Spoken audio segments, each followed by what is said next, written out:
にちは、なつきです。What's up？前回の動画を見てくださった皆さんありがとうございます。登録チャンネル数がどんどん日に日に増えていってとても嬉しいです。まだサブスクライブしてないよっていう方は今日をもってチャンネル登録してくれるとありがたいです。さて、前回までフィンガースペリングで ABCDEFG20 個覚えましたね。今回は最後残す7個をやっていきたいと思います。はい、ではまずはこの間 T までやりましたので U からいきます。 U はこうです。指2本をくっつけて U。 次 V は U を開きます。これが V。 そして W はこれですね。指を3つ上げるのが W です。いいですか？次は X はこうです。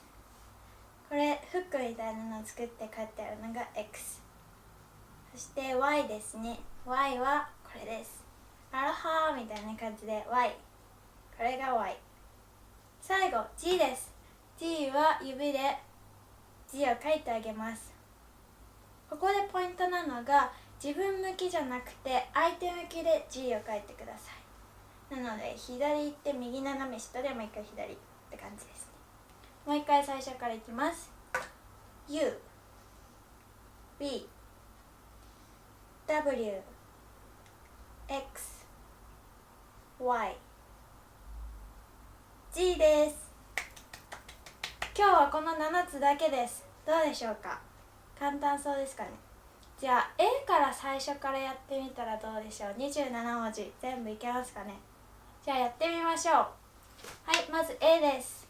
A B C D E F G H I J K L M N O P Q R S T U V W X Y G。 できた。どうでしょう。皆さんできましたか？前半と真ん中辺は前の動画と前々回の動画に載ってますので、この動画見逃しちゃったって方はぜひ見てみてください。ゆっくりちゃんとやってますのでおさらいできるかと思います。はい、で今日の主のテーマは ASL リレーテッドっていうことで ASL 関連 ASL を話してる人だからこその会話ということで、どういうことって思うかもしれないんですけど、手話を話すってことなので、大抵の人が耳の不自由な方だったり耳が聞こえないから ASL を使ったりとか、その家族だから使ったりっていう風になると思うんですね。なのでそういう人と話す際に出てくる会話の表現だったり単語だったりっていうのをやっていきたいと思います。はい、では早速ですね。まずどういうのがあるかというと、まず自分が私は耳が聞こえるかそれとも耳が不自由なのかっていう表現。私の場合は耳が聞こえますので I'm hearing になります。私は耳が聞こえますっていう場合の表現 hearing はこうです。指を唇の前でくるくるってやるのが hearing。 I'm hearing。 私は hearing ですってやりました。じゃああなたは hearing ですか？あなたは耳が聞こえますか？って言うとってなりますね。でそれに対して Yes だったり No ってなります。はい、では次、耳が完全に聞こえない方、全く聴力ありませんっていう方のことを Deaf って言います。なので I'm deaf って言いたい場合は人差し指を顎、耳の前に持ってきます。これが Deaf です。なのでI'm deaf ってことになります。でさっきの hearing と同じように質問したければ眉毛を使ってあなたはデフですかっていうふうにで聞きましょう。じゃあ hearing とデフどっちですかって聞きたい場合、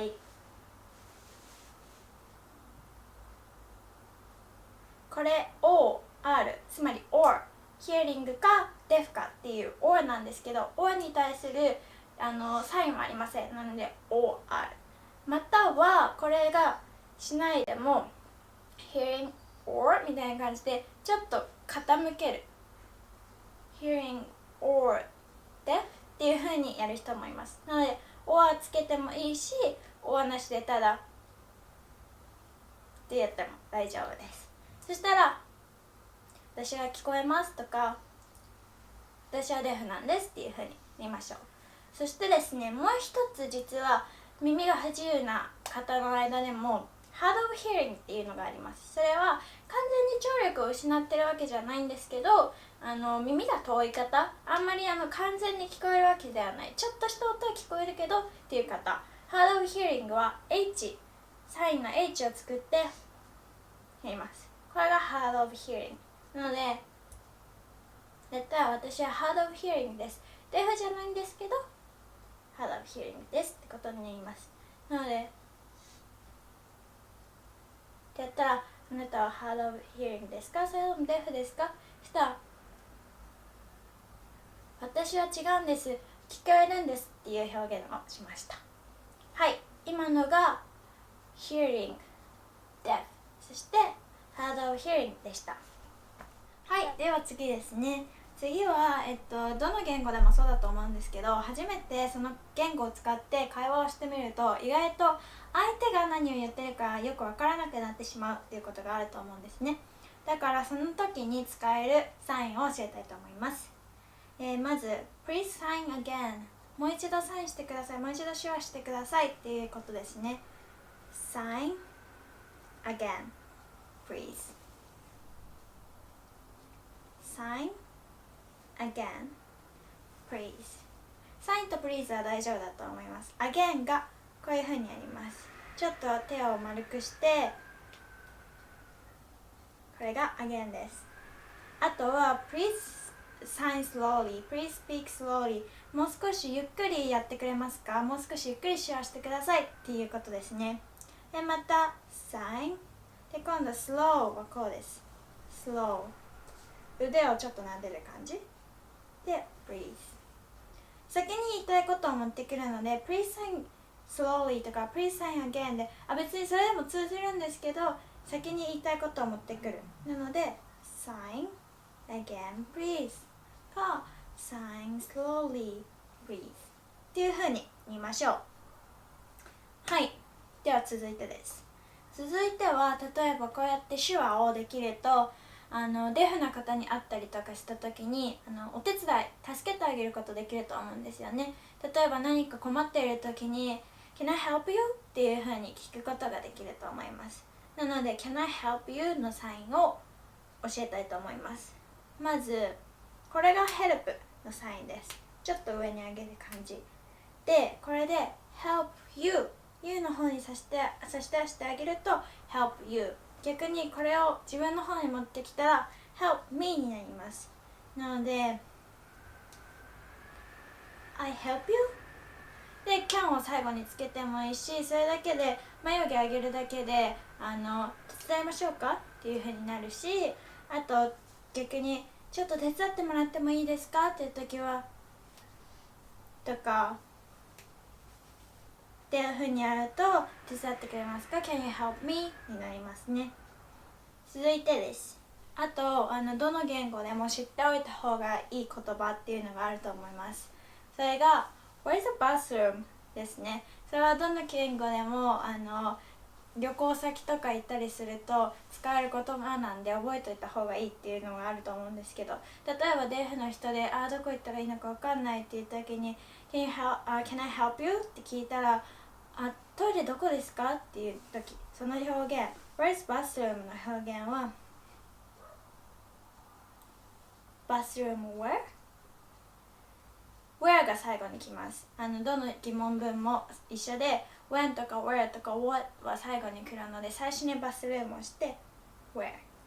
これは私が思うになんで T なのかってトイレだと思うんですよね。だから B じゃなくて T なのかなって思うんですけど、日本人からしたらトイレの方がバスルームよりよく使う表現なのでトイレ Where すなわち Where's bathroom になります。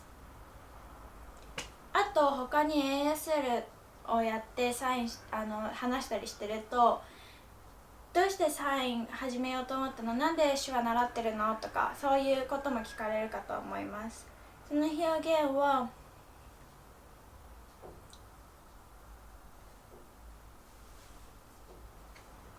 今のは Why do you learn sign？ まあ今ので You learn sign まではいいと思います。 Why の表現ですね。 Why はこうやってやります。この中指をぴょこってこめかみのところから下げるのが Why。 ただこの Why は2通りあって、人によってはこうやってやる人もいます。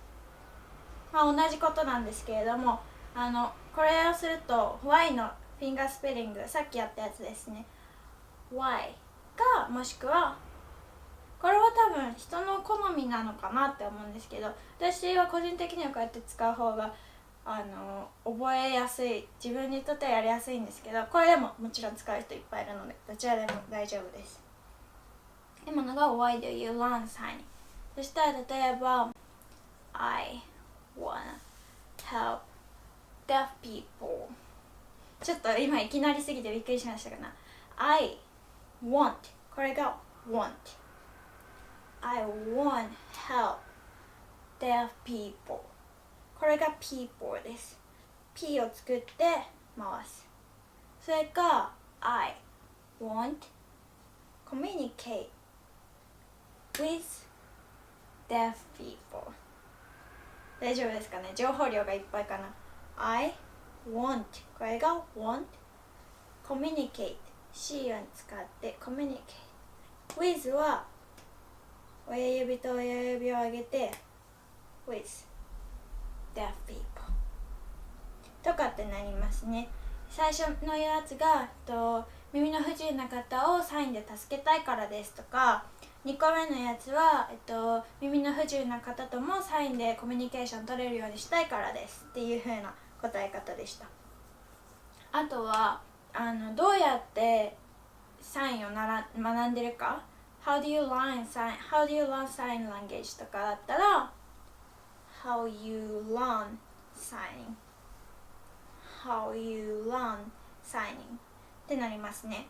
そしたら例えば I'm taking ASL class、 これがクラスです。で take がこう I'm taking ASL class とかっていう風になります。はい、今回は以上です。今回は ASL を話してるからこその表現、話してるからこその会話っていうのをやってみました。ちょっと最後の方いきなり長くなったりしてびっくりしたかもしれないんですけど、動画繰り返し見てそこの部分だけ何回も再生したりとかして復習してみてください。今回も見ていただいてありがとうございました。